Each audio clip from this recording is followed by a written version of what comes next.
Well, hey everyone, it's 7Demo7, and this is my YD2S Plus that has basically been converted over to an SX, which is kind of the latest and greatest frame from Yokomo that's out there.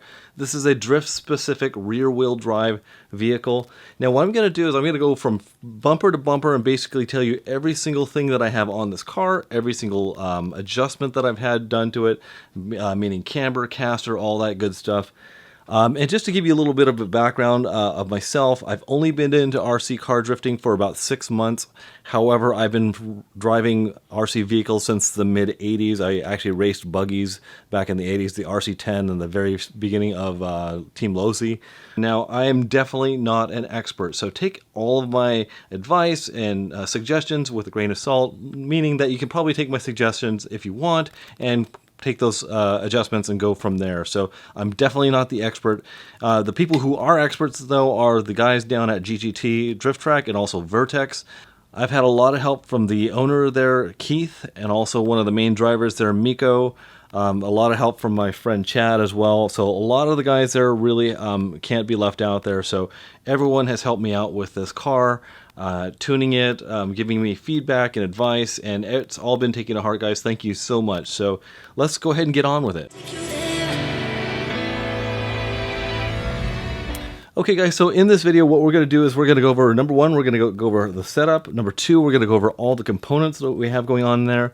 And also number three, all the electronics to give you kind of a rounded view of everything. To start off with the outside, this is an S14 Boss body. You can see it has the Boss front end and the S14 rear end. And I have some LEDs coming out the tailpipe there. So I'm just going to go ahead and take this off. So let's just start off very quickly with rear toe, front camber, and caster as well. So those are kind of the main things that we're looking at here. So here we go. So the rear toe is stock for the S Plus frame, which is I think -1. And the front I have positive, probably a ½ degree or so. Let me just show you guys here real quick. So it's about probably a little positive, meaning the wheels are towed out positively about a ½ degree to about a degree or so. Now as far as caster goes, I have the front A-arms placed further back to give me more caster than stock. So stock would be about right here, and I'm back to about right here. So it gives you a little bit more tilt back of the axis of the pivot here. As far as Ackerman goes, let's just show you here what the Ackerman looks like right here at full lock. We're going to about right like that. And same thing with the other side as we go to the other side here. So you want the leading wheel to fall into about like 80 degrees-ish, 80, 90 degrees, and the trailing wheel a little bit less than that. So that is my Ackerman right there. Now the cool thing about this SX steering is that you can pretty much run it almost zero toe and have perfect Ackerman, which is really cool. So I prefer to have just a little bit of toe out. Gives me a little bit more push and resistance against the front wheels. So it's not quite so darn fast. All right, so let's see, anything else here? Camber, have these front at 4 degrees, negative camber, which means the front wheels are leaning in 4 degrees. And the rear here is -1 degree, so just 1 degree on the rear. All right, what I want to go over next is just all the components that I'm using in this car. Now the springs, I can't remember which one I have, which one is which. So basically the springs I have on my big bore shocks here are black and blue. Whichever one is the softer one needs to go in the back. You'll see here I actually have more preload here in the back than I do here in the front. I have very little preload in the front. And I will later on in the video show you guys exactly this suspension setup on the table. So components wise, I'm going to just show you everything I've got going on, and there's a lot. So number one, I have the KPI steering knuckles, the upper and lower aluminum arms. The front and rear bulkheads are aluminum as well. The SX steering, now this is the steering I was telling you about before. I had the former, the YD2 Plus steering here, which was aluminum. I went to the SX steering, which is much, much better. I highly recommend it, even though it's pretty expensive. Going over here to the rear, or actually finishing up in the front here, I just have the aluminum servo mounts and also the aluminum servo horn. Not too much going on in the back here. Back I have the new dog bone protectors and the new outdrive cups for the differential. This basically has a plastic ring around it that helps the dog bone not eat into the back outdrive cups, and also have the step down rear A-arms that allows you to get slightly more travel. So I forgot to mention earlier that this is a long travel setup. Allows you to run more droop in your setup, and like I said, I will show you that droop on the counter here in just a moment. But this is a weight shift setup, so that means it carries the weight higher. It means the motor is high. You want to place some of your components up high so that when you initiate into a corner and you throw the car into a corner, it's going to actually tilt into that corner and help bring that car through the turn, which is what you want. The only other thing that I put on is this aluminum motor mount, which has an integrated heat sink, which I highly recommend, and it's got also a lot of adjustments that's easy to adjust. All you have to do is actually take out one screw down here and loosen the rest of them, and you can actually tilt the motor forward or backwards depending on where you want your weight to be on your chassis. Okay, and just really quickly, guys, I'm going to go over the components that are on this car, starting out with the motor, the ESC, the gyro, and the servo, which there's not much more other than that except for the battery. Okay, so everything is Yokomo, just to let you know straight off the bat. I've got the D1 Yokomo motor, which is this drift-specific motor. It's a 10.5 turn motor. I have the Yokomo fan, which is mounted to the new motor mount here through this little bar here. You can actually switch the bar to different positions and run the fan at different angles and whatnot. The ESC is the BL Pro 4 ESC with the Wi-Fi unit. The Wi-Fi unit is on the side right here that I just have double-sided stick taped on here. What that means is you can control all the parameters of your throttle and brake and all that good stuff through a Wi-Fi connection to your smartphone. So I have that on my iPhone, and you can change throttle, boost, turbo, all that good stuff. I'm running the Yokomo YD2S gyro, just mounted right up here, and this is the Drift Spec Zero brushless servo for the front of the car here. It is a really great servo. I was running a Amazon bot, it's called like a Power HD servo previously. This is definitely a huge upgrade from that servo that we had there.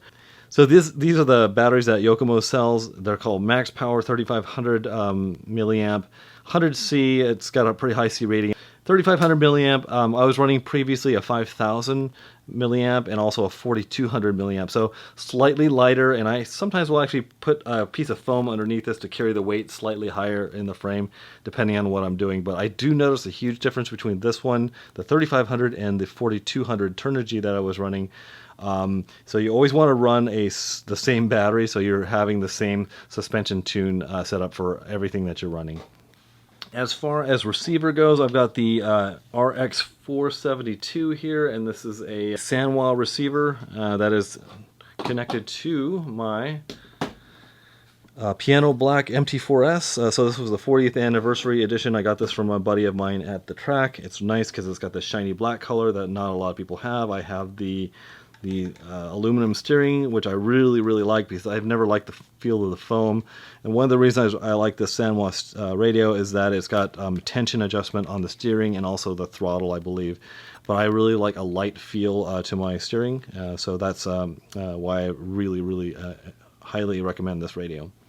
Okay guys, so I wanted to just show you the shock positions that I'm running. It's pretty much stockish. So the third one in here on the bottom, lowest one on the farthest outside on this this shock right here. I also just wanted to show you the rebound here. Without the body on, you push it down and it comes up pretty nicely, pretty lively. And when you go up, it comes down almost to about the same level. So that's where you want it, but you want to have a bit of sag going on in your front end. This is giving me pretty much a very active front end. So whether you touch it up or down, it's going to give you some difference. So that means when you're giving it throttle, it's going to raise up the front end a little bit. When you go hard on the brakes, it's going to dive down a little bit. And that actually helps to translate the energy in the turns and whatnot. I don't really understand it exactly, but it's a really nice setup. So you can see the KPI knuckles that are in there. I just installed those recently. They are a nice upgrade. They definitely control the steering very nicely. So, all right, guys. So this is the rear of the car, and let's just show you how much droop we have running here. So you got a lot of upward travel and a lot of lower sag, I should say. So not a whole lot of travel going on here. Running this on the middle adjustment portion right here, and on the back here I have this one hole in. But yeah, this is my rear shock setup. Now, one thing about running a weight shift setup I have to say is that it is very sensitive to preload position. I'll be tuning on the track, the temperature goes up a few degrees or down a few degrees. I actually have to adjust my preload to accommodate that, so it's something you really want to pay attention to. You might have to go up and down just half quarter turns of this, which is amazing that just that small amount of preload can make a huge amount of difference in sag and sway and all kinds of crazy stuff. So as far as other things going on, as far as custom things going on, there's not a whole lot really. There's nothing too much that special, but these little L brackets that I have soldered on, this goes directly into the battery rather than having a plug in between. It's just kind of a style thing, and it cleans the wiring up a little bit. The only other thing I really have going on here is that off of the auxiliary channel, like a lot of guys do this, you run the power to the fan off of a Y lead that powers your fan, and also your LEDs off of this little servo plug right here. Now guys, I forget who makes these little body mounts right here, but these are the rounded ones, and you can actually screw them up or down to give you a little bit of adjustment here. But the magnet for the body actually sits right on top of this, and it's that conical magnet that really holds on well to the front of the body. I like to run magnets on the front, and I run posts in the rear so that my body will never 100% fully come off. So that's a really important thing for me. Okay guys, so that is it. That is the end of my kind of overview. And like I said, take all my setups and adjustments and all that good stuff with a grain of salt, because I am new to this. I'm not an expert, most definitely, but I've had lots of help, like I said, from the guys at my track, which I couldn't have done any of this with. I love drifting, and I love being able to drive with my buddies in close proximity and trying to improve my skills. It's really a lot of fun. If you guys haven't checked it out, definitely go for it. But I will talk to you guys later. If you guys have any questions at all, put it down in the comments below. If you like my setup, let me know, and I'll talk to you guys later. Appreciate it. Bye.